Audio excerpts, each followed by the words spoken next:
दो पति पत्नी और दो बच्चे थे। बना के तो लाए सदस्य, पूछा उनसे कितने परिवार में कितने सदस्य हैं? उसने कहा 4। फिर इसको क्यों रखे हैं? बोले नहीं जी 5, ये 5वां है।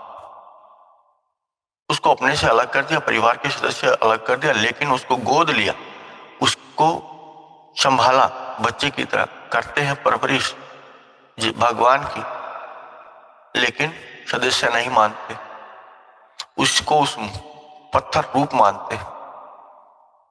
एक देवी थी जिसने गोपाल जी में जिसका मन बसता था, प्रेम करती थी। गिरी प्रतिमा मूर्ति गोपाल जी की, चोट उसको संभालने वाली उस मां को लगी, उस देवी को लगी। बड़ी बदहवास हुई, डॉक्टर को बुलाया, देख मेरे लल्ला को देख, देख मेरे गोपाल जी को देख, उसको चोट लगी है। अब डॉक्टर घबराया, डॉक्टर ने कहा कहीं धातु की मूर्ति को भी चोट लगती है? कि हाँ लगी है, उसको चोट लगी है, वो गिरा है, तू देख ठीक से देख। अब डॉक्टर करता है उसका चेकअप, लेकिन जो वो कान में लगा के चेक करता है श्वास को, वो लगाया तो उसमें श्वास उसने देखी। अद्भुत अद्भुत समर्पण, अद्भुत जागृति, अद्भुत प्राण भरे उसमें। उस देवी के प्राण उस गोपाल जी में चलते हैं, उसके बिना वो रह नहीं पाती। क्या ऐसा समर्पण किसी के भीतर है? नहीं। उसने देखा, डॉक्टर ने देखा कि उसके सांस चल रहे हैं, उसको ध्वनि सुनाई दे रही है, इधर देखता है, उधर नजर घुमाता, बार बार चेक करता है।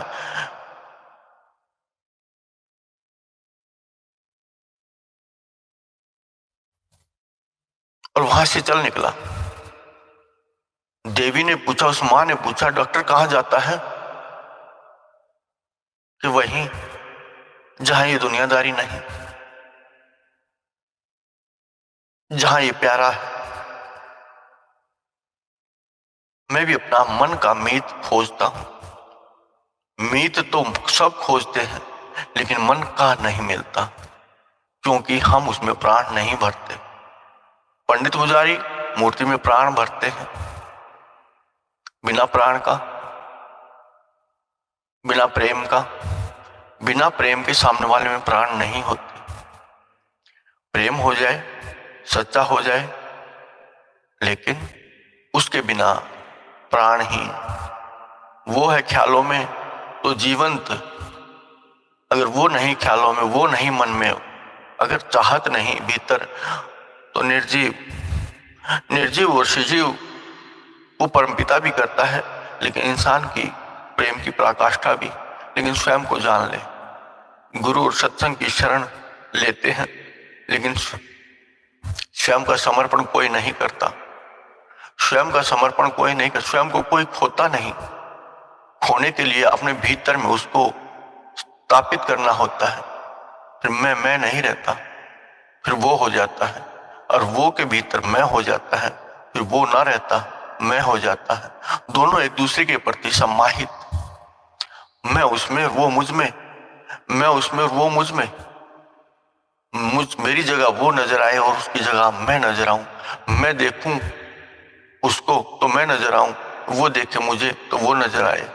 एक दूसरे के प्रति दो नहीं रहते, लेकिन वो प्रेम है, वो आधा है, पूरा होता ही नहीं, वो बढ़ता ही रहता है, वो बढ़ता ही रहता है। एक दिन पतंगे की तरह हवा में और आकाश में लहराना शुरू कर देता है। इच्छाएं सब खत्म, यहां तक कि जीने की लालसा भी खत्म। क्या जीवन है? तेरे बिना कुछ भी नहीं, लेकिन प्रेम ही तो है।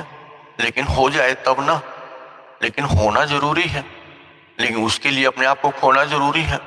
खोने के लिए कोई तैयार नहीं होता। खोने के लिए वो तैयार नहीं होता, स्वयं को खोना पड़ता है। कर्म सब होते रहते हैं, लेकिन जीवन उसी के लिए होता है। बहुत सारे